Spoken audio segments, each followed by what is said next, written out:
Hey guys, welcome back to Kayfabe TV. Today I'm going to be showing you how to build a Brawl deck based on one of my favorite characters from all of Magic the Gathering, who just happens to be featured in the new Dominaria set. Yes, it's Teferi. Let's take a look.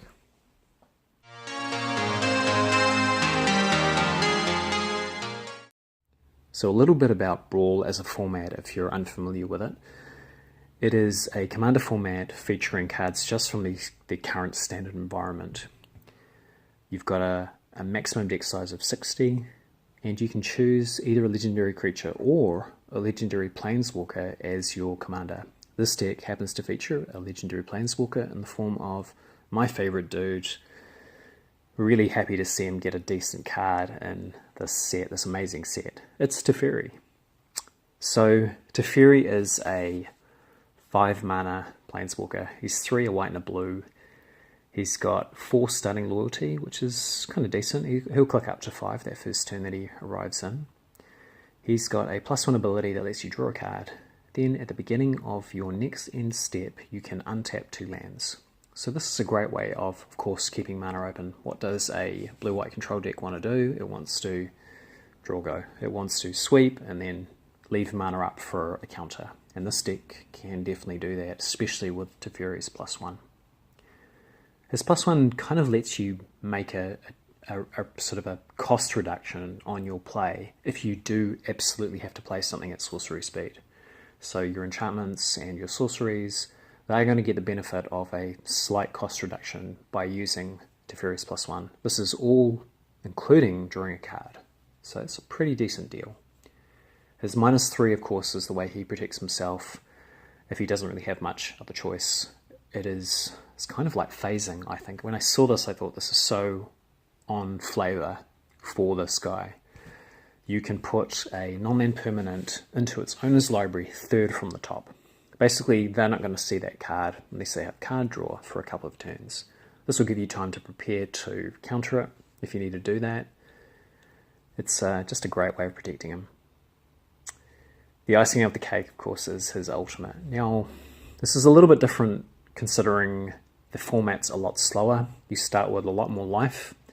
I've got to say that that's probably playing more on the hands of a control player than it is, say, an aggro player.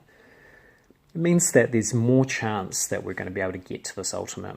There's less removal in the format, which means there's more chance of Teferi sticking around. And if there's more chance of Teferi sticking around, of course, his ultimate is going to go off more often. And it's a great ultimate. It's -8. You get an emblem with, whenever you draw a card, exile target permanent and opponent controls.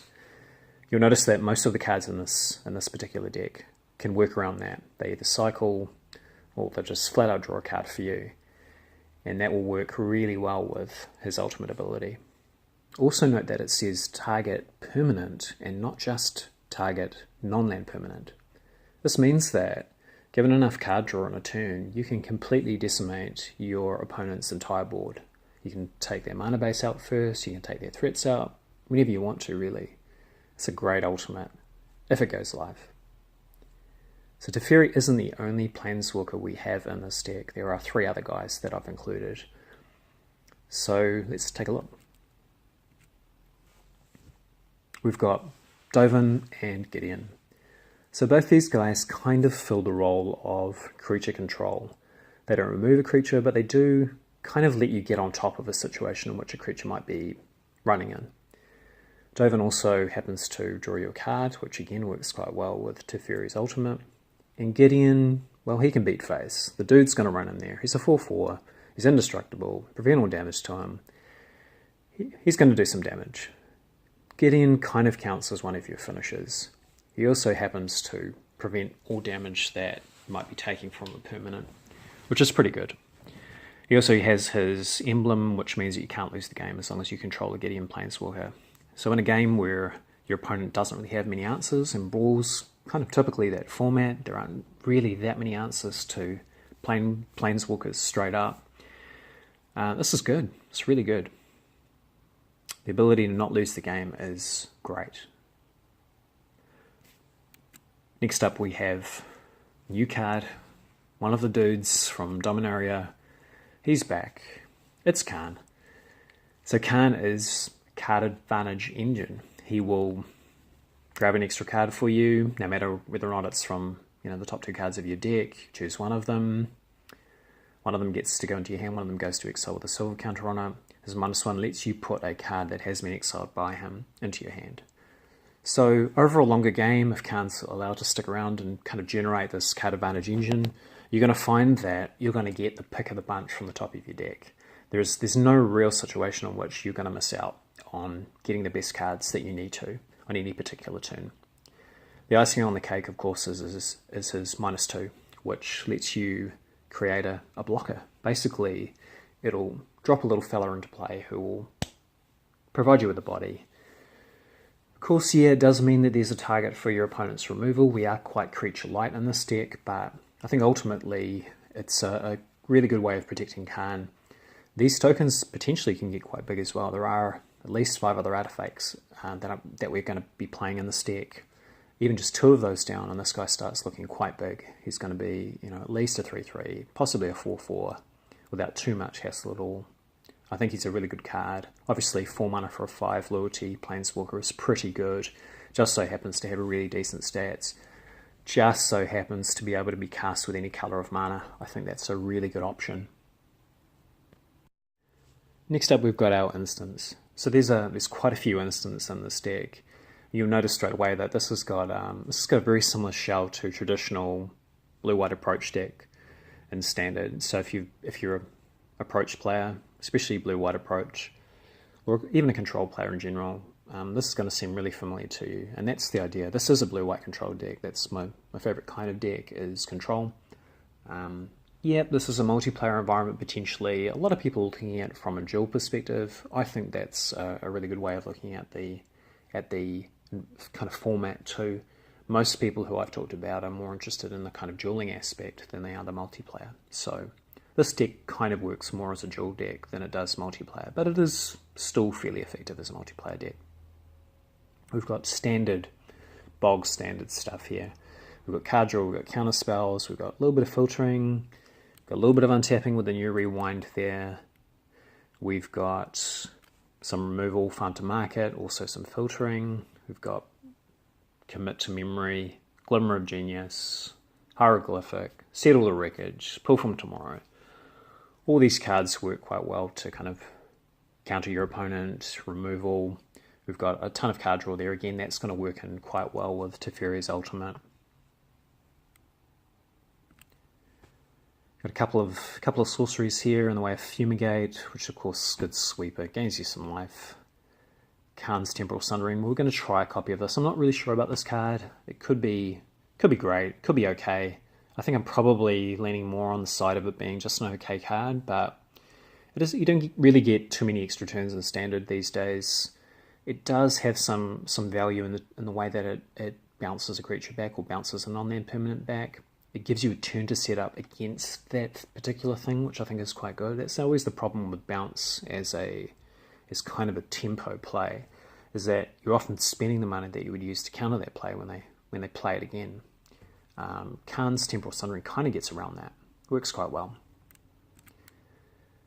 And of course we have the big finisher. So approach, again, this will win you games. This is a slow finisher, but not too slow. We do have lots of filtering. We have got lots of card draw. We can find this within a couple of turns of playing the first copy. So I think this is a really decent win con. There's not a lot of ways of removing it or preventing it from happening in this particular environment. So it can be a really decent finisher for you. So the enchantments in this particular deck are there to deal with some of the threats you might be facing from your opponent. This is really where you find most of the removal spells of the deck. So we've got either Meltdown, Baffling End, Seal Away, Thopter Arrest, Cast Out, which will cycle, and then Gideon's Intervention. So Gideon's Intervention is there purely to stop your opponent's commander from being cast. Also happens to prevent damage if the commander's already in play. This is kind of a lock, so a great card in the commander format, I think. We've also got the very well-known search for Azcanta. This legendary enchantment doesn't really need any explanation. It'll sift through cards for you until it flips into just an incredible nuts as land. Artifacts? We've got Sorcerer Spyglass and Deadlock Trap. So both of these cards are catered to dealing with opposing planeswalkers. They can also lock out abilities of creatures in the case of Deadlock Trap, or other artifacts and creatures in the way of Spyglass, but they're mainly there to deal with opposing planeswalkers. They also happen to bump up Khan's construct tokens, letting you get up to like a 2-2 or a 3-3. Treasure Map, it'll scry. When it flips, it'll draw you a card. Thaumatic Compass, it'll help you get land in the early game. Late game, it's a Maze of Ith. Azor's Gateway, it'll filter cards for you. I wouldn't really rely on flipping this card. It's better just to filter through cards that are unneeded. If you do happen to flip it though, it can be kind of abused with Teferi's +1. This will let you make a pretty good play, pretty big play on your turn, and then untap that land at the end of turn. So there aren't many creatures in this deck, but the 4 that we do have all sort of fulfill particular roles. Mainly they're there to finish the game for us, but most of these guys will be able to draw cards for us too. That in turn will work quite well with Teferi's Ultimate. So first up we've got Kefnet, and we've got Torrential Gearhulk. Don't you really need to say too much about these guys. Kefnet, he's indestructible, he's going to stick around in a game. He's only 3 mana to cast. He can potentially beat for 5, he can potentially draw you cards, return lands to your hand to swell that hand size up. He's good. Torrential Gearhulk, again, fantastic card. Doesn't really need much of an explanation. Everybody who's played Standard knows how good this card is. He's going to bounce back an instant for you. Well worth it. Big body as well. Then we have Azor and Nezahal. So Azor is there, much in the same way Kefnet is. He's going to draw you cards. He's also going to gain you some life, and if you just happen to have Teferi's Ultimate popped, this guy is going to remove their entire board. Nezahal, same sort of principle. This guy's a lot bigger. He can protect himself. This is really where our finishers want to sit. This is kind of Nezahal's role. He is our finisher. Him and Approach from the Second Sun are the 2 kind of key pieces for finishing a game. Not essential, but pretty helpful. He'll draw a card whenever the opponent plays a non-creature spell. He can protect himself. Pretty much worth it, especially with Teferi's Ultimate. So our mana base sits somewhere between 25 to 26 cards. At the moment I'm playing 25 cards in this deck. The deck needs to hit its land drops. 25 to 26 is pretty good for this. So going through the lands individually, we've got either Hub, which will create a white or blue mana early game. It'll also add an energy counter so you can use an additional click on Deadlock Trap. We've got Arch, Evolving Wilds, Scavenger Grounds, Field of Ruin, and a brand new card from Dominaria, Memorial to Genius, which will draw you a couple of cards in the late game. Again, really useful with Teferi's Ultimate. We've got dual lands as well. Irrigated Farmland, which will cycle, Glacial Fortress, Meandering River. And then we're playing a single copy, of course, of Zalfron Void, which is a new land from Dominaria. It's colourless mana, but it scries when it comes into play. And then, of course, we round that out with good old islands and good old plains. So there were a few other cards that I considered for the deck, and the deck's kind of in the stage now where I'm likely to be putting a couple of other cards in and maybe taking some others out. At the moment, I'm been considering 6 cards. So Beard, Steward of Argive, he's a propaganda on a stick. He'll block for you, he can roll in there with Vigilance for 2, he'll stop an army coming across your way. You've got Blink of an Eye, which can bounce and draw you a card. Censor, which is a really good early game counter spell, and then can cycle itself when it's no longer needed. Gideon's Reproach, its removal is pretty situational. It's decent for 2 mana. I'm not sure whether or not the deck needs this. Invoke the Divine, probably a good candidate for main deck, I think. It's pretty important to be able to remove artifacts and enchantments in this environment. It also happens to gain you some life, and then of course we've got Syncopate too. So all of these things would be worth considering. I wouldn't have too much of a problem including any one of these cards over particular options in the main deck. So this concludes the video for our Teferi Brawl deck. If you guys have any comments or questions about the deck, please feel free to ask in the comment section below. If you'd like to see a deck list, I've included it in the description box.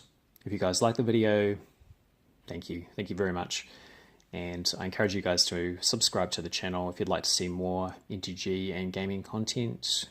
And we'll see you on the next video. Thanks a lot.